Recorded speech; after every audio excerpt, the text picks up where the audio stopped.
Ang isang mahalagang paalala, do not forget parental teaching.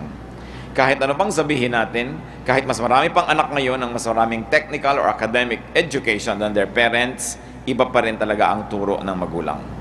Proverbs 6:20, "My son, keep your father's commands and do not forsake your mother's teachings." For one, parental love is probably the purest love, and therefore, parental teaching is probably the purest in intentions. May mga nagtuturo sa atin pero para lang tayo i-manipulate. May nagtuturo sa atin para matrain tayo na maging spare part ng machinery ng kanilang kumpanya. Kaya ka tinetrain. May nagtuturo sa ng mga bagay-bagay para pakinabangan at ma-employ. Pero ang itinuturo ng magulang para talaga sa ikabubuti ng anak. Nakakalungkot lang na kuminsan marami ng pagkakamali at nagkaedad na ang tao bago niya maisip na tama pala si nanay, tama pala si tatay.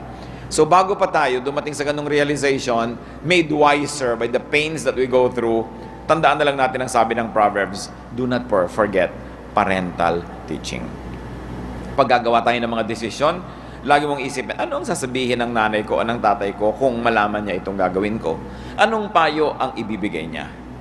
Magkamali man kung minsan ang payo ang magulang, there is definitely no mistake in the intention. And the intention is always for our upliftment, for our betterment, for our well-being. At dahil lang doon, we should honor parental advice. Napakaraming tao na pahamak dahil lang nilimot yung parental teaching.